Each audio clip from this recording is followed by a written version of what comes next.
그들이 모였을 때 예수께 여쭈어 이르되 주께서 이스라엘 나라를 회복하심이 이때니까 하니 이르시되 때와 시기는 아버지께서 자기 권한에 주셨으니 너희가 알 바 아니요. 오직 성령이 너에게 임하시면 너희가 권능을 받고 예루살렘과 온 유대와 사마리아와 땅끝까지 이르러 내 증인이 되리라 하시니라. 이 말씀을 마치시고 그들 보는데 올려져 갔으니 구름이 그를 가리워 보이지 않게 하더라. 올라가실 때 제자들이 자세히 하늘을 쳐다보고 있는데 흰 옷 입은 두 사람이 그들 곁에 서서 이르되 갈릴리 사람들아 어찌하여 서서 하늘을 쳐다보느냐. 너희 가운데서 하늘로 올리신 이 예수는 하늘로 가심을 본 그대로 오시리라 하였느니라. 인하의 말씀입니다. 아멘. 이 시간 다시 오실 예수님이라는 제목으로 양정 목사님께서 은혜의 말씀 전하시겠습니다. 지난 한 주간 매우 더웠죠.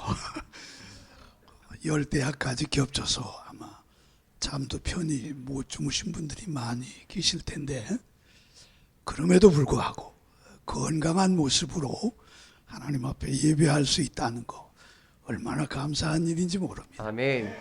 오늘 이 자리에 나오신 분들 누구보다도 하나님의 크신 은총 안에 거하시는 줄 믿고 또 한 번 감사를 드립니다. 아멘.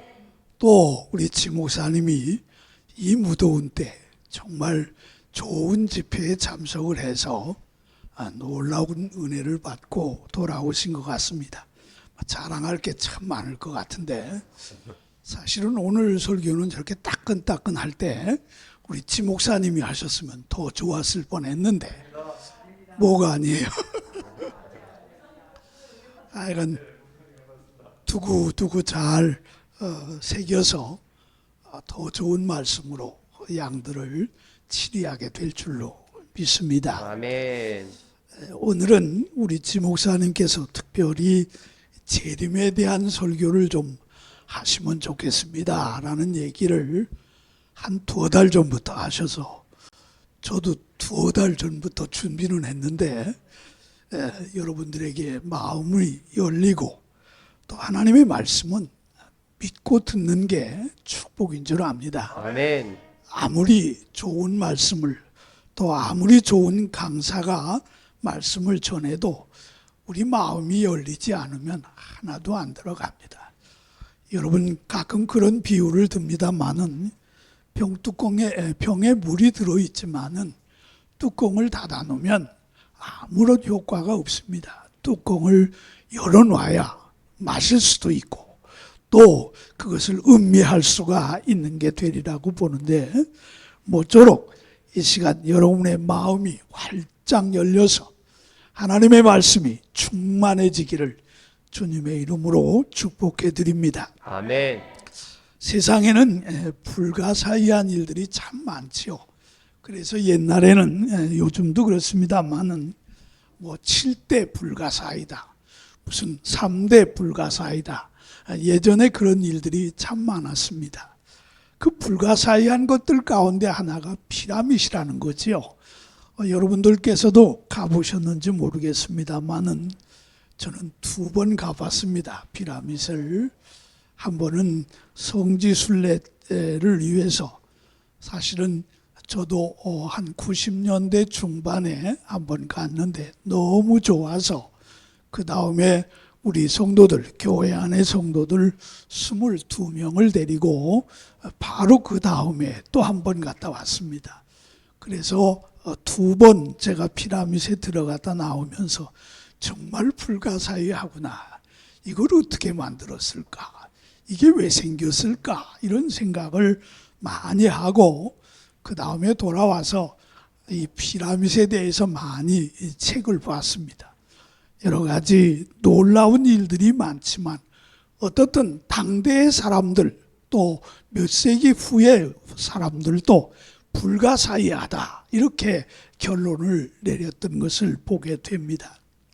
이 불가사의한 것들은 때로는 유물로 남기도 하고 또 많은 사람들에게 관광의 대상이 되기도 합니다. 또 그런가 하면 이런 유물뿐만 아니라 어떤 사건, 이런 것들이 때로는 불가사의한 경우들이 대단히 많습니다. 아무리 이해를 하려고 해도 이해되지 않는 일들이 참 많지 않습니까? 아마 여러분도 그런 걸 많이 볼 것이고 요즘도 그런 일들은 종종 발생을 하리라고 봅니다. 그러나 세상의 어떤 불가사의한 것도 우리의 신앙에 비하면 아무것도 아닙니다. 아멘. 여러분이 믿는 예수님, 그분이 누구십니까? 그분을 여러분이 어떻게 알고 믿느냐, 그런 얘기입니다. 이 불가사의한 것들은 믿음으로는 능치 못함이 없다.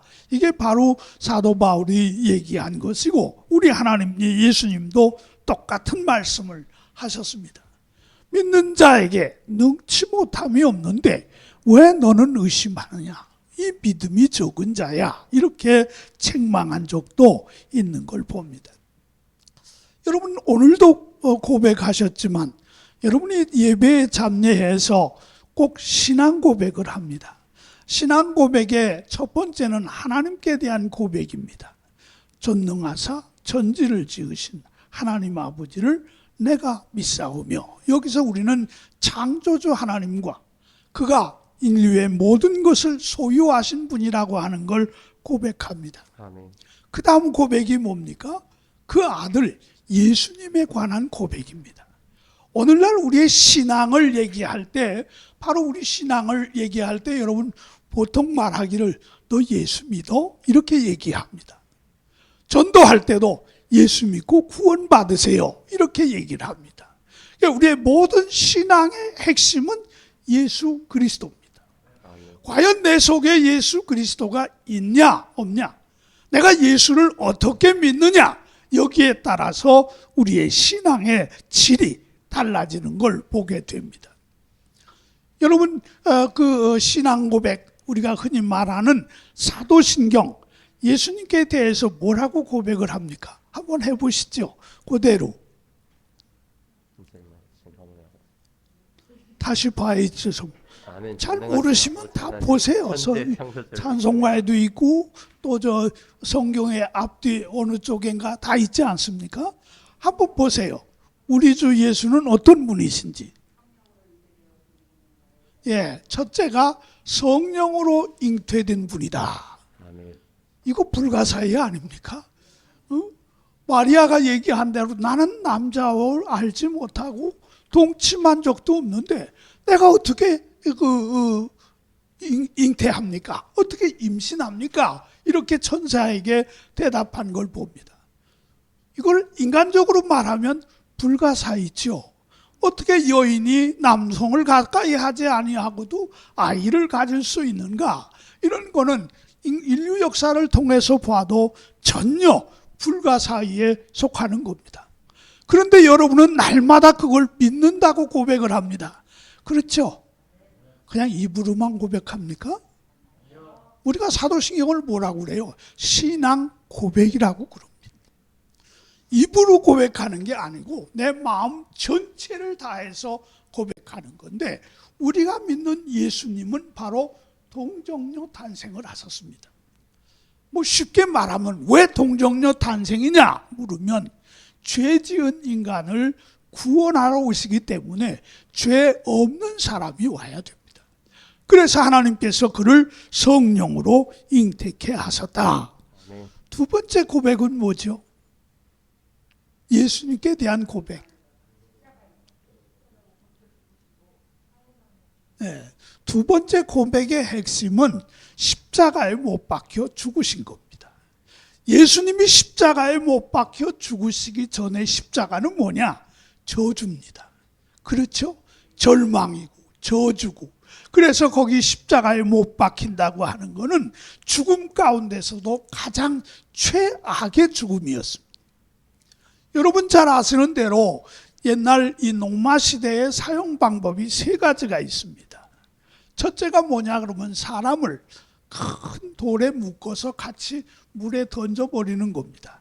그러면 그 속에서 물 속에서 수장이 되고 그 다음엔 그냥 죽는 거죠. 그냥 다 물고기 밥이 되고 마는 것. 또 하나는 우리나라에도 있었다고 그러지만 풍장이라는 게 있습니다. 그 풍장은 뭐냐 그러면 죽은 사람을 이 사형시킬 사람을 죽어 있는 사람과 함께 묶어 놓습니다. 그러면 그 온갖 냄새를 다 맡아가면서 죽어가는 겁니다. 이런 방법이 있고, 세 번째 방법이 바로 십자가의 죽음입니다. 이 십자가의 죽음은 가장 저주스러운 사람에게 내리는 죽음이었습니다. 그래서 로마법에서는 반역을 했다든지, 나라에 반역을 했다든지, 또는 그 반란을 일으켰다든지, 이런 사람들이 주로 십자가형을 당하게 됩니다. 근데 성경은 이미 구약에서 십자가는 저주로 나타나 있습니다. 저주받은 자가 죽는 마지막 삶이 십자가입니다. 그럼 예수님이 십자가에 못 박히셨습니다. 그러면 예수님은 저주의 대상이고, 그래서 예수님이 십자가에 못 박히실 때도 많은 사람들이 비웃지 않았습니까? 저는 이제 하나님께 버림받고 죽는 거다, 저주받은 거다, 이렇게 얘기를 합니다. 그런데 오늘날 우리는 그 십자가를 믿습니다. 믿는다고 날마다 고백합니다. 십자가가 아니면 우리는 결단코 다시 사는 은총을 힘입을 수가 없습니다. 아멘.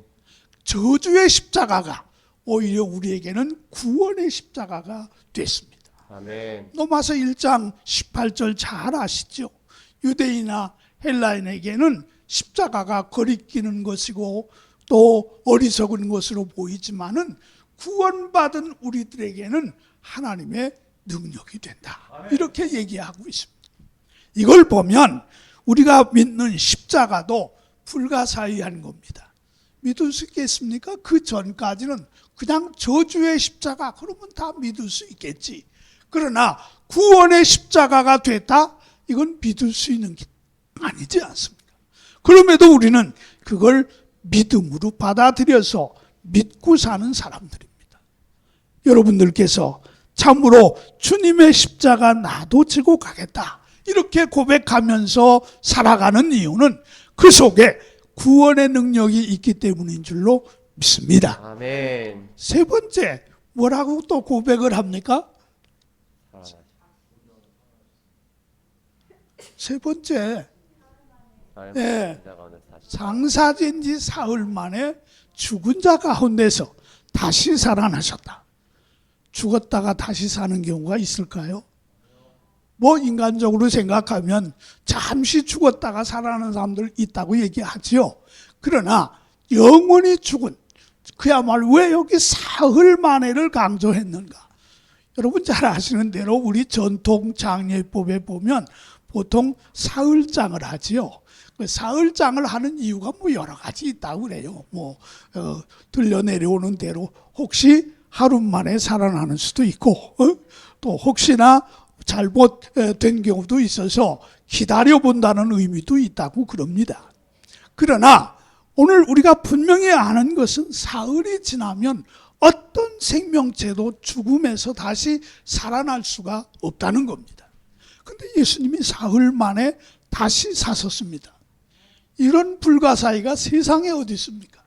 없습니다. 이건 믿음이 아니고는 결단코 받아들일 수 없는 신앙이다. 그러니까 우리는 예수님의 부활을 확실하게 믿어야 그게 예수 믿는 겁니다. 아멘. 사도 바울이 뭐라고 그랬습니까? 고린도전서 15장에서 11장에 보면 예수의 부활이 없었다고 하면 뭐가 헛되다고? 믿음도 헛되고, 또 그런가 하면 죄 가운데 여전히 우리는 살아야 되는 거 아니냐, 이런 얘기를 사도 바울이 하면서 부활신앙을 확고하게 심어주는 그런 고린도전서 15장을 쓴 것을 보게 됩니다. 부활신앙 중요하지요. 부활이 없으면 우리에게 소망도 없습니다. 그렇기 때문에 성도는 예수님을 고백할 때 주님의 부활을 믿습니다. 그래서 예수님 부활이 때로는 내 영과 육의 부활을 가져오리라고 하는 확신을 갖게 되리라고 봅니다. 자, 네 번째가 뭐라고 되어 있습니까? 네? 하늘로 오르시고. 어떻게 아침들도 안 잡섰나? 아까 찬송할 때는 아주 힘이 넘치더니 어떻게 그냥 우물우물하세요? 네 번째는 하늘에 오르시어 전능하신 하나님 편에 앉아. 우편에 앉아 계시다가 거기로부터 살아있는 자와 죽은 자를 심판하러 오십니다. 재림의 주로 오신다는 겁니다. 아멘. 이 네 가지가 어쩌면 예수님께 대한 확실한 신앙의 고백이라고 봅니다. 유명한 슈바이처는 대단한 신앙인이었고 신학자였고 의사였고 다 했습니다. 근데 슈바이처는 예수님을 하나의 위대한 사람으로만 봤습니다. 그래서 그는 부활신앙도 없었고 그는 재림신앙도 있을 수가 없었습니다. 그토록 그가 사랑한 예수님이지만은 예수님을 사랑한 한 인간, 한 위대한 사람으로만 인정했을 뿐이지 그는 예수님의 부활이나 예수님의 재림을 인정하지 않았다는 얘기입니다. 그러니까 우리가 다 예수를 믿는다 그러는데 예수 믿는 사람들의 종류도 다르리라고 생각이 됩니다. 그냥 성자로 생각하고 예수님의 생애를 나도 따라가야 되겠다 이런 정도가 있는가 하면 예수 없는 내 생명은 아무런 의미가 없다. 나는 죄 가운데 있기 때문에 내 죄를 사해주는 사람이 있어야 되는데 그분이 주님이시다. 이렇게 생각할 때 바로 그는 재림의 주를 기다리게 되리라고 봅니다. 아멘. 뭐 요즘 무슨 말들 하다가 무늬만 뭐야 이런 얘기 많이 하죠. 그 사람 무늬만 뭐 어떻고 이래 해서 겉모양은 그럴듯한데 속이 없다는 얘기입니다. 내용이 없다는 얘기입니다. 오늘 예수 믿는 분들 가운데 많은 분들도 어쩌면 무늬만 신자인 사람들이 너무 많습니다. 봉사도 잘하고 또 남을 위해서 자선도 많이 베풀고 선한 일에는 언제나 앞장서고 그럼에도 불구하고 그 속에 진정한 예수는 없다는 얘기입니다. 예수 모양은 많이 갖췄는데 예수가 없기 때문에 오늘날 그들의 신앙이 중간에 무너져 버리는 경우들이 너무 많다는 얘기입니다. 성경은 그런 점에서 확실하게 예수님의 재림을 약속하고 있습니다. 구약과 신약을 우리가 보통 약속의 책이라고 그러죠. 그런데 구약의 약속이 뭡니까? 우리를 위해서 오실 예수님에 대한 약속입니다. 초림하시는 처음 오시는 예수에 대한 약속이고 신약은 뭐지요? 그러면 신약은 예수님이 오셔서 그가 행한 많은 사건들을 통해서 하나님의 아들이심을 증거하심과 동시에 사도행전부터 시작해서 모든 말씀의 핵심은 재림에 있습니다. 예수님이 다시 오신다라고 하는데 그 핵심을 보고 있고 특별히 바울 서신을 비롯한 모든 책에는 이 재림에 대한 약속이 반복되어 나타나 있는 걸 보게 됩니다. 그렇기 때문에 재림 신앙은 우리 신앙의 핵심 중에 핵심이라는 얘기입니다. 여러분 예수 왜 믿습니까? 어떤 분들은 그런 얘기 아주 고상한 척 얘기하기를 천국이 어디가 있어? 지옥이 어디가 있어?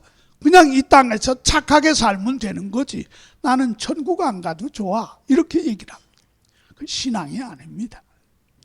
아주 단순하게 지옥 가느냐 천당 가느냐 이거는 우리의 예수님께 대한 신앙과 결부되어 있다고 하는 걸 성경이 가르쳐주는 말씀이라고 봅니다. 우리 교단이 잘 아시는 대로 중생, 성결, 신유 그리고 재림 이걸 뭐라고 그래요? 보통 사중복음이라고 그래요. 그러니까 재림은 어떤 면에서 우리에게 복음이라는 얘기입니다. 확실한 복음입니다. 주님이 다시 오신다는 약속은 우리에게는 복음 중에 복음이라고 생각이 됩니다. 여러분 일제가 우리를 탄압하면서 기독교를 엄청나게 탄압했습니다. 그때 순교하신 분들이 대단히 많습니다. 왜 그들이 순교하면서까지 이 신앙을 지켰는가? 재림신앙 때문이었습니다. 여러분 잘 아시는 대로 1943년에 우리 기독교 대한성결교회, 그때는 뭐 기독교 예수교가 따로 있지 않았습니다만은 성결교단이 해산됐습니다. 아시죠? 해산이 돼서 다른 장로교, 감리교, 다른 교단들은 다 여전히 포교 활동도 하고 선교 활동도 했지만은 이 우리 성결교만은 아예 교단 폐쇄를 시켜버렸습니다. 왜 그랬습니까? 그 근본적인 이유가 재림신앙의 강조가 있었기 때문에 그렇습니다. 일본은 당시에도 우리에게 말하기를 천황폐하가 온 세상을 지배하고 계속해서 천황이 지배할 건데 너희는 예수가 다시 왕으로 오셔서 지배한다고? 왜 말도 안 되는 거 얘기하냐? 이걸 핑자 삼아서 바로 교단을 해산까지 이르게 하는 그런 일들이 많이 있었던 걸 봅니다. 신사참배의 문제도 물론 있었지만은 가장 중요한 것 중에 하나가 재림신앙을 강조하는 우리 교단의 그 신앙 논조, 바로 이 사중복음의 중심이 되는 재림을 핑계 삼아서 우리에게 참으로 해산이라고 하는 교단의 핍박을 가했던 모습을 보게 됩니다. 여러분, 이제 우리는 재림신앙으로 돌아가야 됩니다. 재림신앙이 확고하지 않으면 우리의 신앙은 가다가 중지할 수밖에 없습니다. 끝까지 신앙을 지킬 수 있는 비결은 바로 재림하신다고 하는 성경의 말씀, 하나님의 말씀을 그대로 받는 것이라고 생각이 됩니다. 여러분, 잘 우리는 생각해 보면 계시록만 읽어봐도 계시록에 3번씩이나 내가 속히 오리라 이렇게 약속했습니다. 아멘. 내가 속히 오리라 하는 말씀을 계시록에서 계속 하시면서, 그래서 아멘 주여 어서 오시옵소서 요한의 고백이기도 합니다만은 그게 바로 마라나타죠. 마라나타, 아멘 주여 어서 오시옵소서.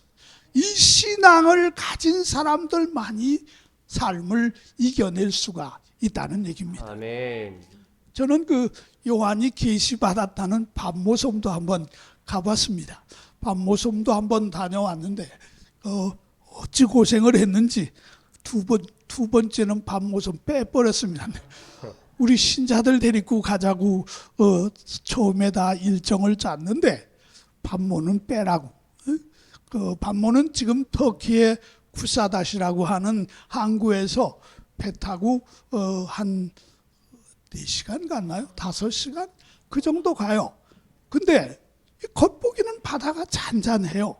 22명이 이제 그 배 한 척에 우리만 타거든요. 근데 배 그 30인승이라고 보통 그렇게 얘기를 하더라고요. 근데 그걸 타고 밤무섬까지 들어가는데 풍랑이 없는 것 같은데 이게 배가 너울 이렇게 가요. 이렇게 가다 보니까 한 2시간만 가면 이 죄송한 표현으로 다 뻗어요. 그냥 뭐 배 밖으로 나오든 안에 있든 그냥 전부 뻗는데 우리 22명 가운데 2-3분 빼놓고는 다 뻗었어요. 저도 뻗기까지는 안 했는데 얼마나 고통스러운지, 이게 속이 막 울렁거리고 이러니까 너무 고통스러워서 야, 여기는 신자들 데리고는 내가 못 오겠다. 거기는 신자들 가운데는 뭐 나이 드신 분도 있고 뭐 어떨 텐데 그분들 데리고 왔다가 어떡하냐고 이 걱정스러워서 제가 2번째 갈 때는 밤모는 빼버렸습니다.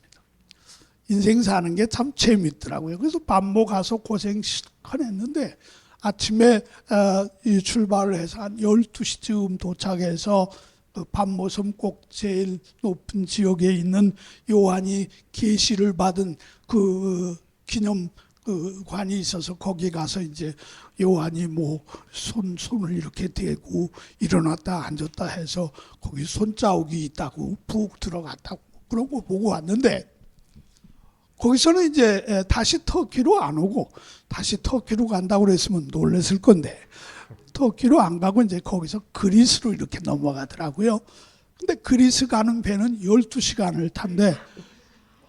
아유, 어떻게 12시간 배를 타냐? 그랬더니, 걱정 말고, 그 가이드가 걱정 마시고 타시라고. 탔더니, 그야말로 난 세상에 태어나서 그렇게 큰 배는 처음 타봤어요. 그냥 배가 엄청 큰 데다 대고 5층이더라고요. 배가 5층. 뭐, 크루즈급 뭐 이런 거하고 비슷하겠죠. 요즘으로. 그때만 해도 뭐, 크루즈 생각도 안 할 때고 탔는데 이제 다 배 안에서 자도록 침대가 2층 침대, 3층 침대까지 해서 이렇게 쫙 해놨더라고. 말이 침대지 그게 뭐 선반이지 뭐 선반. 그냥 선반에 올라가서 다. 그래도 뭐 배가 그 넓은 그 바다를 가는데 별로 문제가 없어요. 흔들거리는 것 같지도 안 하고 뭐 엄청 크니까요. 우리가 탔던 30인짜리하고는 비교되겠습니까? 안 되지요. 그 안에 영화관도 있고 그 안에 무슨 커피집도 있고 뭐 다 있더라고요. 그러니까 뭐 심심하면 나와서 커피 사 먹고 들어가고 이랬는데 그렇게 괜히 얘기가 딴 데로 갔네. 반모섬을 그래서 갔는데 요한이 거기서 받은 계시가 뭐예요? 결국은 예수님 다시 오신다. 이걸 계시하면서 바로 그 예수님이 우리에게 찾아오실 것이다. 그래서 많은 사람들에게 재림신앙을 심어준 거 아니겠습니까? 아멘. 근데 이 재림신앙에 또 문제가 되는 것 중에 하나는 이렇게 예수님이 다시 오신다. 그러니까 이제 여기서부터 또 희한한 것들이 많이 오해가 너무 많지 않습니까? 뭔데 간 거 없이 고린도전서에 보면 데살로니가 전서에 보면 뭐라고 되어 있습니까? 예수님이 자기들 생전에 올 것으로 다 알았습니다. 곧 오신다는 거죠. 곧 오시는 건 확실한데 성경에 그렇게 써 있으니까. 그런데 이 데살로니가 교인들은 예수님이 곧 오신대 이래가지고 한 게 뭐지요? 일도 안 합니다. 예? 그래서 나온 말씀이 뭡니까? 일하기 싫거든 먹지도 말아라. 사도 바울이 그렇게 깨우친 겁니다. 그런 데살로니가 교회와 같이 데살로니가 교회가 신앙이 엄청 좋지 않았습니까? 아주 뜨겁고 열정적이고 그런 신앙이 데살로니가 교회였습니다. 근데 그 사람들이 예수님의 재림을 얼마나 기다렸든지 곧 오신다 이렇게 생각을 하니까 뭐하러 직장 다녀? 뭐하러 학교가? 이런 일이 생기면서 일도 안 하고 오히려 다른 성도들에게 그야말로 거침이 되는 그런 일들이 반복되니까 사도 바울이 데살로니가 교회를 향해서 편지하면서 일하기 싫으면 먹지도 말어. 왜 먹냐? 남의 집 가도 얻어먹고 이런 것들은 오히려 성도 간에 폐가 되지 않느냐 이렇게 얘기하고 있는 걸 봅니다. 우리나라에도 많이 있지 않았습니까? 한두 번 있었나요? 뭐 예수님 재림하신다고. 제가 전도사로 73년에 이제 어느 교회에 부임을 했습니다. 물론 그때는 이제 전도사니까 담임 목사님 밑에 가서 도와드리는 일을 했습니다만은 그 교회가 제가 가기 얼마 전에 한 3, 4년 전에 풍파를 한번 되게 겪었습니다. 담임 목사님이 뜻밖에도 그런 재림신앙의 어떤 영향을 많이 받은 분이 돼서 신앙은 좋은데 신자들에게 가르치기를 주님이 곧 오실 텐데 주님이 어디 오시냐? 그러니까 제주도에 오신다. 이랬다는 겁니다. 그래서 신자들 중에 몇 세대를 제주도로 이사를 시키고 이런 일들이 이제 부작용이 돼서 결국 그 담임 목사님이 거기를 그만두게 됐지요. 이런 일들이 있었던 것을 보면 많고 또 여러분 잘 아신 다미선교회인가요? 다미선교회도 그랬잖아요. 10월 며칠 날 오신다. 이래가지고 사람들을 현혹하다가 많은 사람들이 그야말로 학교도 안 가고 직장도 그만두고 이러다가 오히려 그날이 지나고 그 단체가 해산이 되는 이런 일도 있었던 걸 봅니다. 언젠가 무슨 책을 보니까 한국에 재림 예수가 14명이 있다고 그러대. 응? 내가 재림 예수다 이러고 나타나서 성도들을 현혹하게 하고 미혹하는 무리가 그렇게 많다는 겁니다. 우리 재림 신앙을 갈 때 우리는 확실하게 가져야 됩니다. 재림 신앙의 확실한 두 가지는 그날과 그 시는 아무도 모른다. 나도 모르고 오직 하나님만 아시는 거다. 예수님이 그렇게 가르쳤습니다. 그러니까 재림 신앙을 갈 때 빨리 오시면 참 좋겠지요. 여러분 빨리 오시면 좋겠습니까? 더디 오시면 좋겠습니까? 빨리 오셨으면 좋겠습니다. 에? 빨리 오셨. 장가도 안 간 사람이 뭐 더디 오셔야지 거기는. 안 그래요? 장가는 가고 좀 인생 즐겨봐야지. 저희 집안 얘기입니다만은 저희 제일 큰 노이가 지금 80대 중반입니다.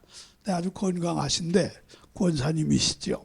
그런데 어느 날 그래, 동생 목사, 나는 예수님 다시 오시는 건 좋은데 지금은 안 오셨으면 좋겠어. 그래서 왜요? 그랬더니 죄가 많아서 지금 오시면 나는 지옥으로 가라고 할 것 같아. 그렇게 얘기를 해서 예수님 믿으면 예수님이 이미 십자가의 보혈로 우리를 씻어주시고 구원의 능력을 통해서 살게 하셨는데 이제 그 죄 생각은 그만하라고. 앞으로 짓지 말고 뭐 잘못한 것 있으면 이 세상에 허물 없고 잘못 없는 사람이 세상에 누가 있겠습니까?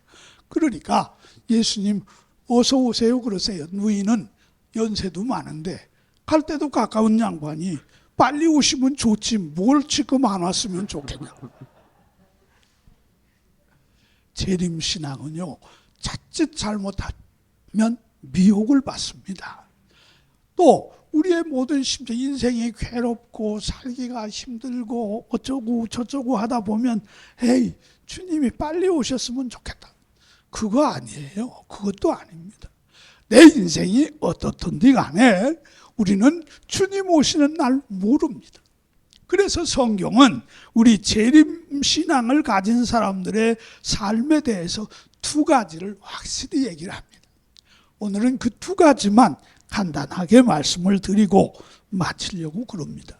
설교 길죠?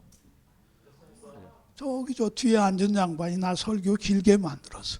사실은 오늘 PPT 갖고 와서 다 설명을 하려고 그랬는데 뭐 그렇게 하면 너무 길 것 같고 그래서 그냥 하는 건데 두 가지만 여러분 확실히 가지셨으면 좋겠어요. 하나는 재림은 우리의 소망입니다. 아멘.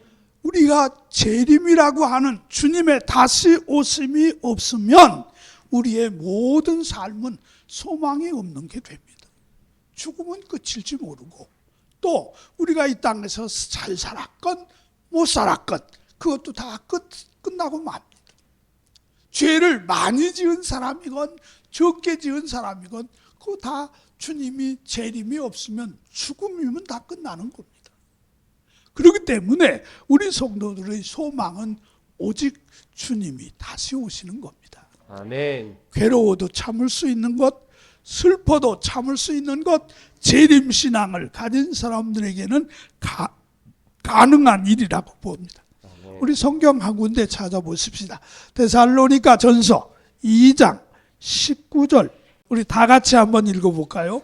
우리의 소망이나 기쁨이나 자랑의 멸류관이 무엇이냐? 그가 강림하실 때 우리 주 예수 앞에 너희가 아니냐? 우리 주님이 다시 오실 때 바로 그때 우리에게 참으로 자랑이 되고 소망이 된다. 이렇게 아멘. 성경은 얘기하고 있습니다. 세상 살기 힘들죠? 편해요?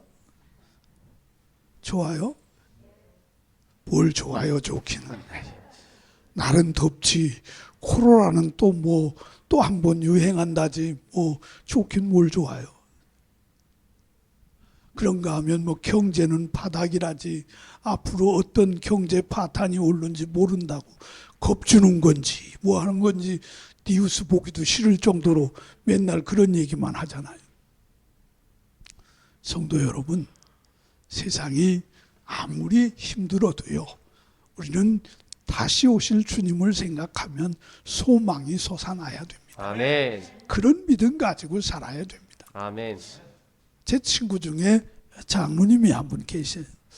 저하고는 약 한 45년, 고등학교 때 친구니까 엄청 오래된 그야말로 친구예요.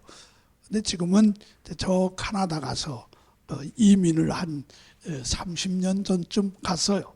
완전히 카나다 사람인데, 그런데도 불구하고 참 매우 긍정적인 친구예요. 그래서 내가 참 좋아하는 친구입니다. 근데 한 3년 전에 그 부인 되시는 권사님이 그 암에 걸리셔서 그야말로 병원에서도 더 이상 하기 어렵습니다 할 정도로 그렇게 어려운 경험을 했습니다. 그래도 그 권사님도 신앙이 워낙 좋으신 분이고, 우리 친구 장로님도 신앙이 좋아서 두 양반이 그저 기도합니다. 그러면서 늘 얘기가, 나는 목사 친구가 있어서 너무 좋다고. 답답하면 친구한테 전화해서 이거 기도해달라, 저거 기도해달라. 그래서 내가 너무 행복하다고 이런 얘기를 하는데, 지금도 자주 연락을 합니다만, 요즘은 뭐 폰 하나만 있으면 많은 연락하잖아요. 그래서 저 얼굴도 볼 수 있고, 뭐 카톡인가요? 까톡인가 그것도 하고, 뭐 그래서 많이 하는데, 3년 전에 그렇게 중병에 걸려서 한국에 와서 치료가 가능할까, 그래서 아산병원에 와서 한 3개월, 4개월 입원을 하며 치료를 해봤는데, 어떻든 기적같이 자꾸 괜찮아진다고. 그래서 다시 카나다 들어갔어요. 들어간 다음에 지금 나오질 못해요. 그 사모님 그 부인 병도 있고 또 코로나도 있고, 그래서 그 친구 아들이 이제 카나다에서 공부 다 하고 직장은 한국에 와서 구해가지고 아들이 여기서 살아요. 또 살다가 또 이쁜 섹시 만나서 또 결혼도 했어요. 결혼할 때 한번 그 친구가 다녀갔는데, 그 벌써 2년 됐네요. 그 다음에 바로 올 것처럼 갔는데 못 오죠. 뭐 이 코로나도 그렇고, 또 부인하고 같이 하고 싶은데 부인은 아프고, 그러니까 못 오니까 그제는 이런 카톡을 저한테 문자를 보냈더라고요. 한국에 가고 싶고, 친구 보고 싶고, 또 작년 가을에 손주가 태어났는데 아들에게서 손주도 보고 싶고 미치겠어 이렇게 썼어요. 그렇게 써놓은 다음에 거기다 대고 자기 부인만 쳐다보면 너무 애처롭고 힘없이 누워있는 모습만 보면 참 마음이 무너져 내린다, 뭐 이런 표현까지 썼던데, 그럼에도 불구하고 나는 감사하고 살아 이렇게 썼더라고요. 그 감사하고 사는 이유가, 아파도 부인 있으니까 좋고, 호래비 소리 안 들으니까 좋고, 또 우리 자녀들이 멀리 떨어져 있긴 하지만 다 잘 살고 있고, 남매 둔 사람인데 딸은 카나다에서 교수하고 있고, 또 아들은 이제 여기 아주 외국인 회사에, 한국에 있는 외국인 회사에 들어와서 잘 살아요. 그런 거 생각하면 감사가 많고, 또 요즘 뭐 한국이나 카나다도 여름은 되게 덥거든요. 더운데 이렇게 더위 속에서도 나는 건강하잖아. 그래도 우리 둘 중에 하나가 건강하니까 보살필 수도 있고, 이렇게 한다는 거 얼마나 감사해. 친구도 뭐 말할 것 없겠지만 늘 감사하며 삽시다, 이렇게 이제 마지막 결론을 썼더라고요. 아마도 재림신앙을 가진 사람들은 반드시 그런 소망 속에서 감사하며 살 수 있으리라고 봅니다. 아멘. 마지막으로 재림신앙을 가진 사람들은요, 경성하는 삶을 살아야 됩니다. 다시 말씀드리지만 언제 오실런지 모르기 때문에 우리는 그렇게 살아야 돼요. 예수님께서 여러 가지 비유를 하시면서 마태복음에 보면 다섯 처녀, 열 처녀 비유도 했고 또 충성된 종들의 비유도 했는데 그 결론이 뭐였습니까? 깨어 있어라. 깨어 있어라. 언제 올지 모르지 않냐. 주인이 이 종에게 일 맡기고 갔지만 언제 올지 모르니까 깨어 있어야 한다.